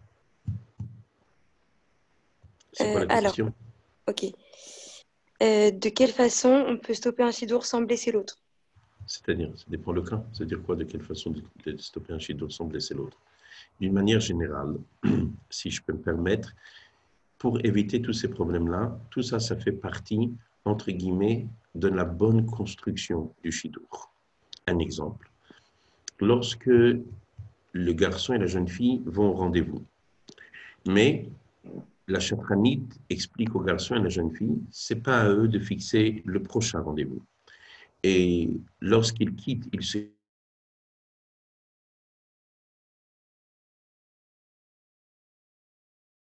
quittent, elle n'a pas besoin de donner quelle sensation. Bon, Rachel, moi, je la connais, j'ai l'habitude de travailler avec Madame et avec Madame Attal. Baruch Hashem, elle fait un travail merveilleux. J'en profite pour la féliciter parce que pas simplement qu'elle est chatranite, mais elle essaye de tout faire aussi, de donner des conseils, de pouvoir donner des directives et pas tant de choses. Donc, ce que j'essaie de dire, c'est lorsque une jeune fille va en chidour et elle va voir le garçon pour la première fois, par exemple. Elle quitte le garçon, elle ne s'est rien engagée de rien du tout. Et la chatranite a préparé le garçon en lui disant ni tu pousses qu'elle te dise quelque chose, ni toi tu pousses, elle n'a rien dire. C'est-à-dire quand vous partez, c'est parvé. Pourquoi? Parce que elle peut venir au chidouk, la jeune fille, et elle ne s'est pas du tout retrouvée. Et toi, le garçon, tu t'es senti complètement harponné. Donc il y a complètement un déséquilibre entre l'un et l'autre. Pourquoi la jeune fille doit se sentir mal, avec un mal-être? quand elle va dire à la chatranite ou au chatran, non, ça ne m'intéresse pas, l'autre, il va être vexé parce que lui, il s'est déjà fait un film. Mais elle dit, mais moi, je suis venu, ça ne me plaît pas. Donc, c'est le travail du chatran d'expliquer à la jeune fille et au garçon, dans la première rendez-vous, il n'y a rien qui se fait. Lorsque la chatranite ou le chatran écoute le retour de ces garçons, de cette jeune fille, et il sent qu'un des deux côtés lui dit, j'ai rien vu pour l'instant, je ne sais pas du tout, il n'y a rien qui est clair dans ma tête et je ne sais pas où je vais. Donc, qu'est-ce qu'elle fait, le chatran ou la chatranite? Elle dit au garçon, écoute, et que ça soit bien clair, si même si toi, tu as une sensation d'avancer et de croire que tu te rapproches, mais sache que ça n'existe pas. Pour l'instant, tu dois te mettre dans un conditionnement que la jeune fille n'a rien à voir avec toi. Et la même chose, vice-versa, pour le garçon, pour la jeune fille. Donc, le garçon quitte la jeune fille et il les a avertis de ne rien laisser passer à travers leurs sensations. Donc, lorsque chacun y rentre, même si il s'est enflammé, mais la chatranite lui a dit, ce que tu es en train de t'enflammer, c'est toi tout seul. Mais elle s'est engagée de rien du tout, le cas contraire, vice-versa. Donc, lorsque la jeune fille, au bout de la troisième fois, elle dit au chatran ou à la chatranite, Mechila, je ne me retrouve pas du tout avec ce garçon. Donc, lorsque le garçon dit, oui, mais moi quoi? Tu t'es fait un film tout seul. Depuis le début, je t'ai dit, reste dans ton cerveau, calme ton cerveau, maîtrise ton cerveau, avec ton cerveau, maîtrise ton cœur et ne deviens pas enflammé. Donc maintenant, si tu t'es causé du tort, c'est ton problème. Elle n'a rien fait. Elle n'a rien fait, la pauvre. Elle est venue au Chidour une fois, deux fois, trois fois. Elle est venue. Et depuis le début, je t'ai dit, moi, en tant que chatran et chatranite, ne t'emballe pas. Tu n'as pas voulu écouter. Tu payes tes pots cassés. Et donc, la jeune fille se retrouve protégée. Est-ce que je suis clair? Allô? Alors oui, je reçois des messages que c'est clair. Très bien. J'ai vu entre-temps d'autres questions qui sont apparues. Ouais, vous avez encore du temps? Est-ce que je peux laisser une personne dans l'air? Ok, alors Avant qu'on pose des questions, c'est-à-dire une nouvelle question, c'est une oui. chose. Si sur ce qu'on parle, les jeunes filles ont des questions, alors je réponds. Je ne peux pas vous laisser dans l'air, j'écoute. Oui, bien. Ok, alors la prochaine question. Pas la prochaine question à toi, Tzedeket. Je parle prochaine question des jeunes filles qui ont mis des petits mots. C'est de ça que je parle. Oui, de toute façon, quand vous parlez, elles interagissent, donc je lis, quoi.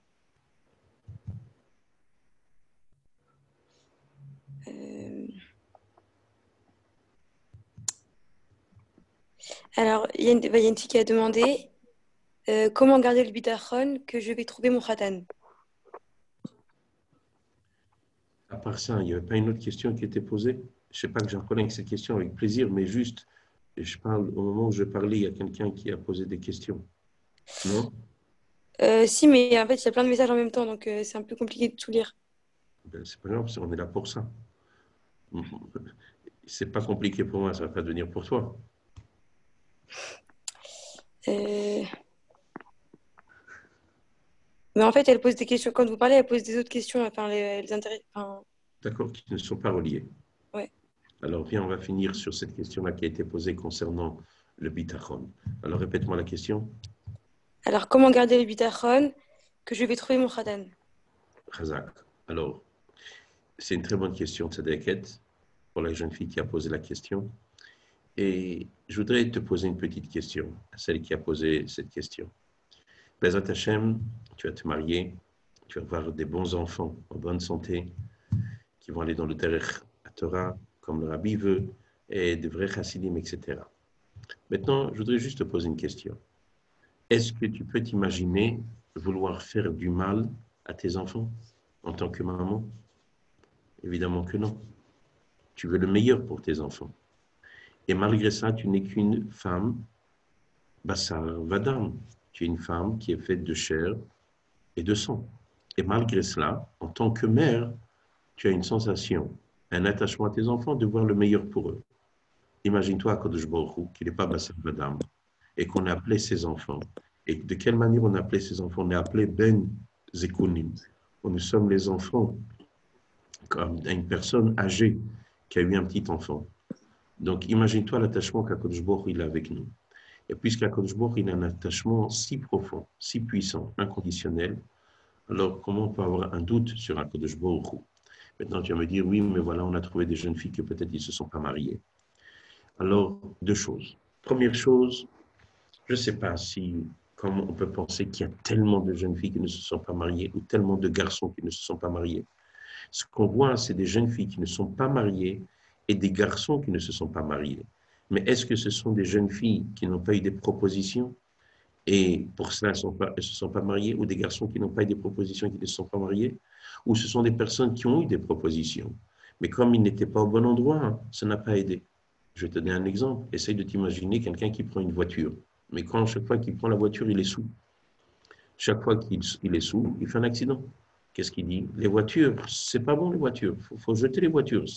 Ça fait des accidents. Mais est-ce que les voitures font des accidents? Non. C'est toi qui es sous. Donc, on ne sait pas combien de garçons, combien de jeunes filles étaient dans le bon positionnement et qui n'ont pas trouvé. Parce qu'Akadosh Baruch Hu n'a jamais dit que si quelqu'un ne va pas dans le bon chemin, qu'il n'a pas de problème. Il y a une interdiction, al pi halakha, de se mettre dans une situation de sakana. On n'a pas le droit de passer sous une échelle ou sur un mur qui est raoua, comme ça c'est dans le Shulchan Aruch. On n'a pas le droit de se mettre dans une situation dangereuse. C'est pour cela qu'il y a des fois, dit l'halakha, on ne peut pas boire de l'eau, une certaine eau, si on ne peut pas garantir et voir qu'il n'y a pas des choses dangereuses dans cette eau. Et c'est pour ça qu'il y a une interdiction de boire une eau qui a été découverte, etc. Pourquoi? Parce qu'il y a une sakana. Donc la personne qui boit cette eau, que la Torah nous a dit, le Chacham nous a dit, il ne faut pas le boire. Et la personne le boit, il lui arrive quelque chose. C'est Akadosh Baruch Hu qui l'a fait. La Gemara, non. La Gemara, elle dit que à cause du Shamaim, tout vient du ciel, sauf Yirat Shamaim, c'est notre travail. Mais dit la Gemara, être enrhumé, ce n'est pas du ciel. Pourquoi tu n'as pas mis une écharpe? Pourquoi tu n'as pas mis ton manteau? Donc, d'une manière générale, il faut bien faire une grande différence entre une personne que dans le ciel on a décidé qui ne trouve pas de khatan ou qui ne trouve pas de kala, et le cas où une personne n'a pas fait ce qu'on attendait de lui. Quand le rabbi donnait sa bracha pour un khatan et une kala, on a vu des gens qui ont divorcé. C'est-à-dire que le rabbi s'est trompé? Non, le rabbi ne s'est pas trompé.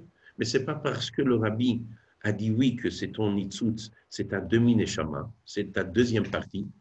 Toi, tu es une partie et elle et lui, vous êtes la deuxième partie, que votre travail ne peut pas entacher ou entraver cette situation. Et donc, on peut faire des choses qui vont causer malheureusement que notre comportement va faire qu'on peut perdre cette personne qui nous a été réservée.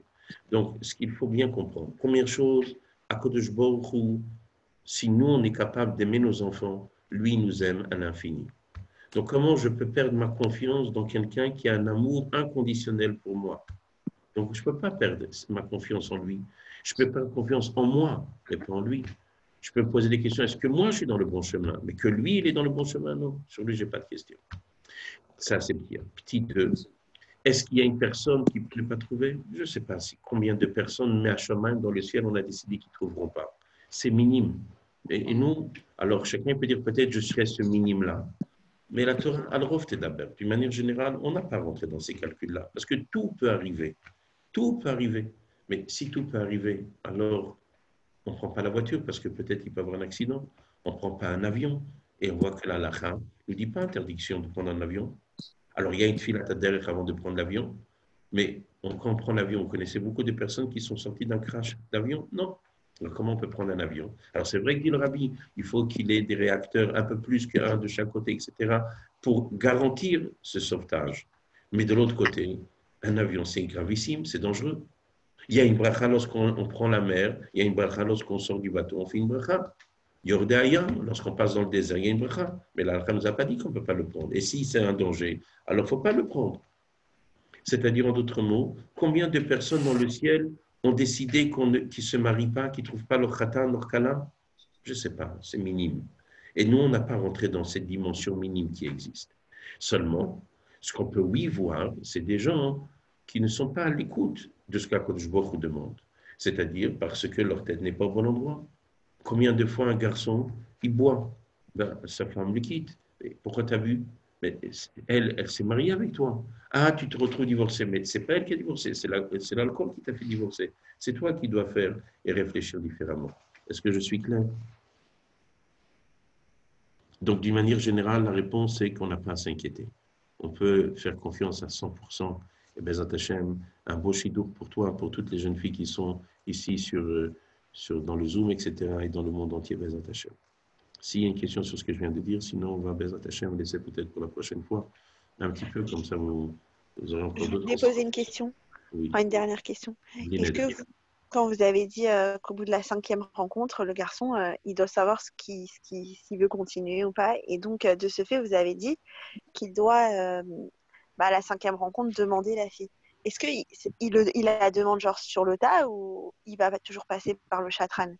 Il faut qu'il passe par le chatran. D'une manière générale, si je peux me permettre, et lorsque on demande une jeune fille, généralement, avant d'arriver, c'est pas que la jeune fille, c'est pas un film hollywoodien où en plein milieu le garçon dit tu sais quoi, est-ce que tu veux te marier avec moi? C'est pas comme ça. Généralement, le garçon, la jeune fille sont aussi préparés par la chatranite parce que la chatranite a déjà parlé avec les deux côtés et les deux côtés lui disent bon, maintenant je pense que c'est bon.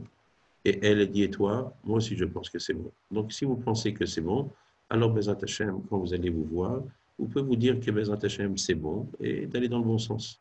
C'est pas une chose, il sort et il commence à lui dire et il lui chante une chanson et il dit voilà, non. C'est quelque chose de construit qui va dans le bon sens. Et si c'est dans le bon sens, ça fait partie aussi de l'accompagnement. Donc la chakranite leur a expliqué, il leur a dit voilà, on est dans la bonne direction. Est-ce que c'est clair?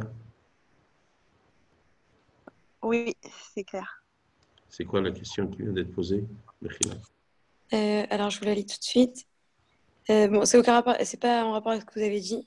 Mais je ne peux pas la laisser. D'accord. Alors, si on a décidé d'être Shomer Negia et que parfois on n'arrive pas à tenir, est-ce que c'est un motif pour casser le Shidour? Je n'ai pas bien compris la question. Répète. Alors, je relis. Si on a décidé d'être Shomer Negia et que parfois on n'arrive pas à tenir, est-ce que c'est un motif pour casser le Shidour? Mais qui est-ce qui n'arrive pas à tenir? Le garçon n'arrive pas à tenir avec la jeune fille? Ouais, voilà, c'est ça. Ou l'inverse, où la fille n'arrive pas à tenir. Mais comment ça peut être une raison de casser le shidour si c'est la jeune fille qui ne tient pas? Comment elle peut casser parce qu'elle n'est pas chômeur Negia? Je n'ai pas compris. Non, si justement, elle est Shomer Negia. Et donc c'est l'autre qui n'arrive pas à tenir. Donc c'est le contraire. C'est pas la jeune fille qui n'arrive pas à tenir. C'est le garçon qui n'arrive pas à tenir. Oui, elle a dit c'est le garçon. C'est la logique parce que si elle est chômeur Negia, elle ne peut pas arrêter son shidour parce qu'elle n'arrive pas à se contrôler. Alors la réponse aussi, ça fait aussi partie du point initial. Comment un garçon, que officiellement, elle va rencontrer un garçon qui est officiellement avec certaines valeurs, d'être chômeur Negia, comment on peut un milieu y dérape? Alors, si on reste un an et demi, alors c'est une des raisons pourquoi la Torah ne veut pas cette chose-là. Et pour ça, elle aura bien insisté, parce que ces choses-là vont emmener Chazé Shalom à des dérapages. Et ça, c'est pour ça qu'il ne faut pas rester longtemps. Maintenant, si on est dans ce laps de temps de normalité, comme on l'a dit, c'est quelques rendez-vous, même si c'est s'étale sur un mois, même si c'est s'étale sur 2 mois. Mais si le garçon, à l'origine, j'ai pris une certaine qualité de garçon, c'est ce que j'attendais quelque chose de lui, et en plein milieu, il dérape, c'est sûr et certain que ce n'est pas le bon garçon. C'est qu'il y a une erreur. Il n'est pas ce que j'attendais de lui. Je prends un bachour de yeshiva. Je prends un garçon qui est officiellement chassidique. Comment en plein milieu, il veut toucher la jeune fille? C'est une preuve qu'il n'est pas, entre guillemets, ce que j'attends de lui. Donc c'est sûr et certain qu'il ne faut pas perdre de temps, ne pas rester.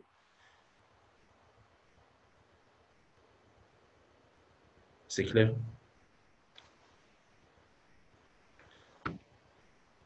Je vois que Blainara, vous avez beaucoup de questions. Alors, je vais encore répondre à celle-ci, à la dernière qui a été mise. Et Bezat Hashem, évitez de poser une question parce que vous allez me mettre dans un mal-être que je serai obligé de répondre par derrière Eretz. Donc, D'accord. Alors, dernière question. Et d'ailleurs, la dame, elle a dit que c'était bon, elle a compris. Ensuite, dernière question. Alors, dernière question. Hachem, peux-tu nous envoyer notre mazal, même si des fois, on ne sait plus exactement ce qu'on veut? Alors, d'une manière générale, HaKadosh Baruch Hu est bon. Et quand je dis d'une manière générale, c'est pas qu'il est de temps en temps bon et généralement il est bon. Non, HaKadosh Baruch Hu, il est toujours bon. Mais d'une manière générale, notre comportement a un effet. Parce que tout le monde sait que HaKadosh Baruch Hu se comporte avec nous, mida, keneged mida, comment on se comporte. Et une des choses qu'il faut savoir, que lorsqu'une personne a une démarche à vouloir être sincère, comme dit la Gemara dans le traité de Shabbat, Tumat Yesharim Tamchem, La sincérité des droits les dirige. Lorsqu'un homme se branche avec le Créateur en GPS, c'est-à-dire il veut être relié avec Akadosh Baruch Hu, avec sincère, il n'y a pas de complication. Même si lui, des fois, il est un peu perdu. Akadosh Baruch Hu, il voit quelqu'un, entre guillemets, qui est sincère, Akadosh Baruch Hu l'aidera à faire ce qu'il y a à faire. Donc, notre sincérité est notre meilleur GPS. Nos calculs, nos manières de penser, nos manières de réfléchir sont destructeurs. Mais lorsqu'une personne se met véritablement dans les mains d'Akadosh Baruch Hu, il dit Hachem, moi, je vais faire ce que j'ai à faire. Et j'essaye de faire ce que je vais faire. Je vais prier, j'essaye, je suis en contact avec une chatranite, avec un chatran, j'essaye de faire mes tfilotes, j'essaye de faire ce que j'ai à faire. Je respecte mes parents, je respecte mon environnement, j'essaye de faire miftsaim, j'essaye de faire tout ce qu'Akadosh Baruch Hu me demande. Et aussi inclus de mettre mon nom dans une liste de Shidorim et que mes parents ont mis le nom et que mes parents s'y appellent, ça fait partie du travail qu'il y a à faire. Mais dans ma tête, je suis sincère, Akadosh Baruch Hu envoie tout ce qu'il faut envoyer et on n'a pas à s'inquiéter. Tumat, rappelez-vous, Tumat Yesharim Tandrem. Notre force à nous, le peuple juif, c'est cette mimout, c'est cette sincérité. On est sincère, Akadosh Baruch Hu nous accompagne, Akadosh Baruch Hu nous aide, Akadosh Baruch Hu nous protège et on fait ce qu'il y a à faire. Est-ce que c'est bien clair? Oui, merci beaucoup.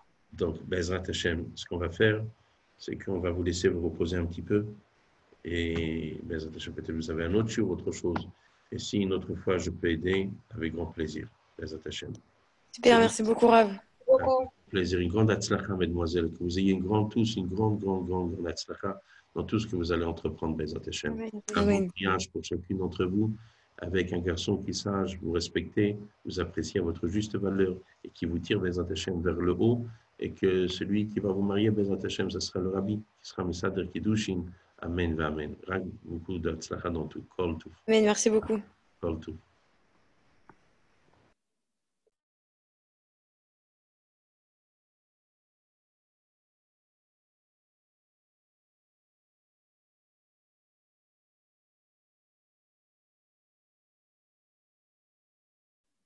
Ça reste jusqu'à la fin.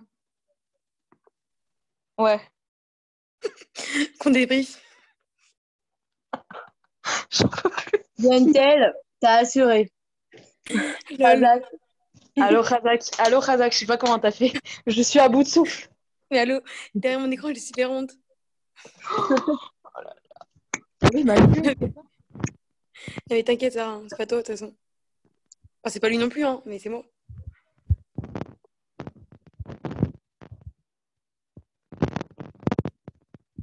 Deux secondes.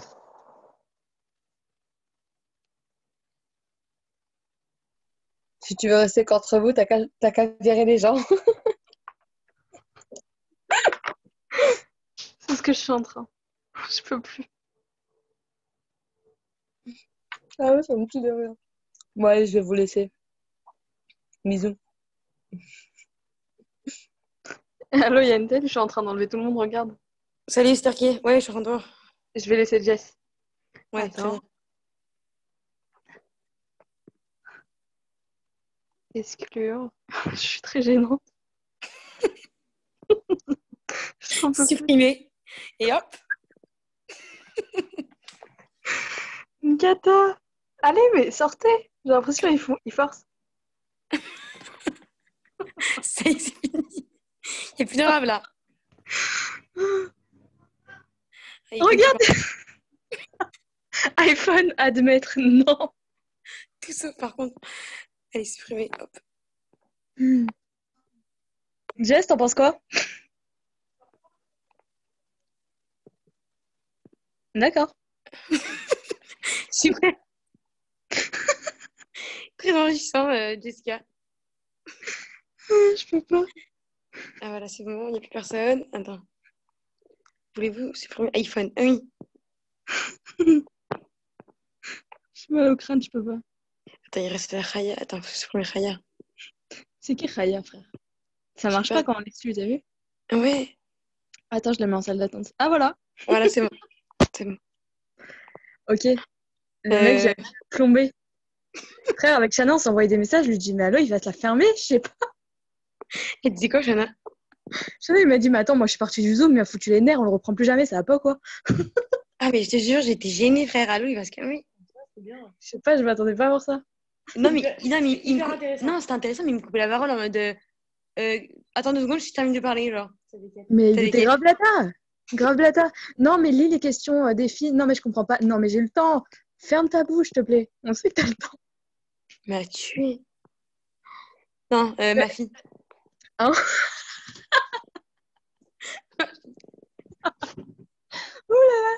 Ma chérie d'amour.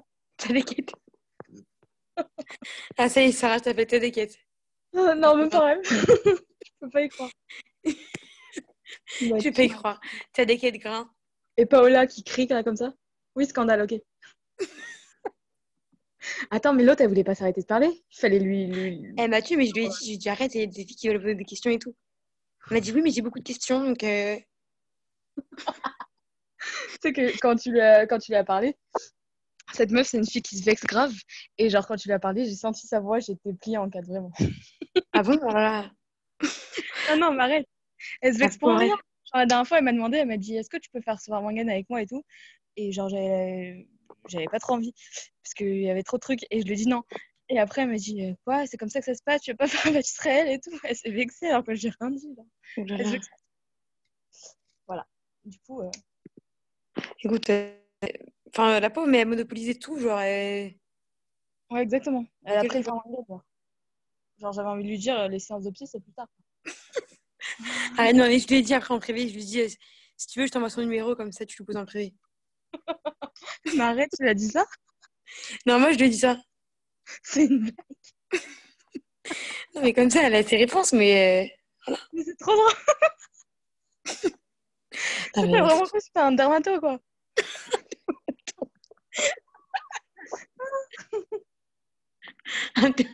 mais t'es folle, ma pauvre. Ma pauvre, t'as des quêtes. Non. Vraiment, faut arrêter. Ah, bah, non, mais et le pire, c'est qu'au message, entre-temps, j'étais en fou rire. De qui Jessica, Shona Selam. J'étais à bout. Elles t'ont dit quoi? Elle m'a dit tu sais pas c'est quoi un facteur? Non, mais la meuf qui avait posé ça, genre, est-ce qu'on peut se marier avec un facteur juif? Je lui ai dit, tu peux préciser ta Je question m'en parce que suis je pas comprends remise. pas. Je m'en suis pas remise. Elle m'a dit, non, c'est bon, c'était très intéressant, mais je dois y aller. Yentel, arrête, je peux pas, c'était un petit ciel sur un gars, je peux pas. C'était une moyenne idée. J'ai faim de marier avec un plombier, perso. Mais tu sais que je pensais que c'était Magou, pas lui. Ce soir? Ouais, j'ai cru que c'est lui qui faisait ça. Ah non! Frère, il est indisponible, Magou. Indisposé, la terrible. Tais-toi, j'en peux plus. Ah, il Bah, m'a l'autre, tué. t'as géré, vraiment, t'as géré, Khazak. Écoute, C'est trop bien. j'ai rien fait, j'ai lu des questions, mais bon. Non, t'as été une chloucha, frère.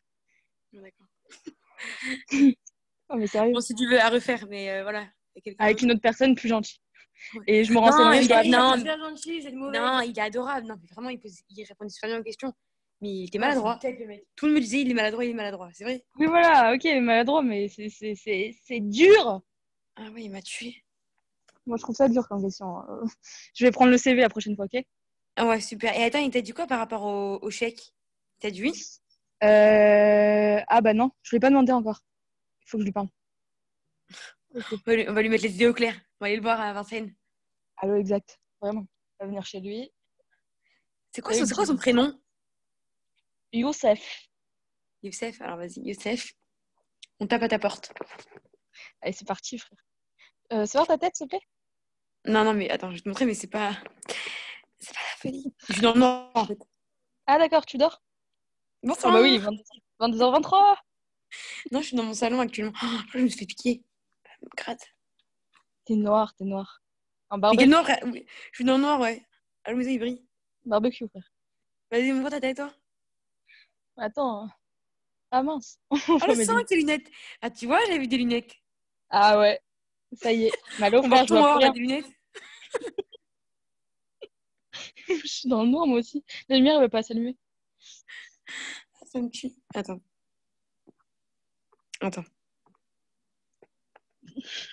Voilà, t'as des feintes. Hop. T'arrêtes, s'il te plaît? Bon, vas-y, Marius, je vais faire un vite et je vais dormir. Ok. Allez, un petit dodo, là. Bon, ça va Razak, hein, aller. Sarah. Non, Razak à toi. Vraiment. Alors, j'ai une question. Ma question. Genre, avec Shana, vous avez prévu des cours tous les soirs? Au début du confinement, c'était. T'as compris comment c'était? C'était 2-3 par jour. Mais Ouais. là, maintenant, c'est. Parce que voilà, en journée, on est. Même nous, on n'est plus là. Bah Du oui. coup, on fait que le soir, un par soir, genre. Très bien. Ok. Tranquille, genre. Et attends, le Déclassé. rap de hier, il peut pas refaire? Lequel? Le rap de hier, Ravdian. Ravdian. Ah bah oui d'ailleurs, ce mec il m'a dit oui la vérité ça me dérange pas de faire une fois par semaine. Je lui ai dit vous avez grave aidé les filles, vous savez hier on était 70 et tout. Et il m'a dit mais avec plaisir et tout. Par contre c'est combien au niveau de la rémunération s'il vous plaît? Mais arrête. Mytho. Non non je te jure il m'a envoyé un message vocal ce matin. Je n'ai pas répondu depuis. Je sais pas quoi faire. Ah non, mais allô, il est fou, il fallait lui dire. Non mais après quand j'ai dit ça à Chanel elle m'a dit mais c'est normal tu t'attendais à quoi? Je lui dis bah quoi mais je savais pas moi. Elle m'a dit les Américains ils sont comme ça genre les cours Zoom Mais c'est pas grave. Sarah précise avant d'envoyer un message à un mec, tu dis genre c'est un mode forme Morgan, c'est pas payant. Ouais. Ah, je suis choquée qu'il a demandé de payer. Ah ouais, Ah je suis mais choquée. vraiment je m'attendais pas genre. Attends, Non, mais tu dis. deg. Mais, hein? Il était déclassé, genre. Il était vraiment déclassé, vraiment. Ah, je suis choquée qu'il ait demandé de payer.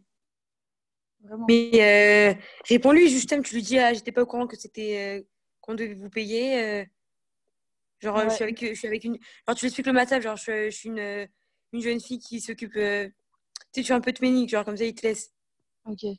Comme ça, on En mode, reprend. t'es honnête, hein, mais.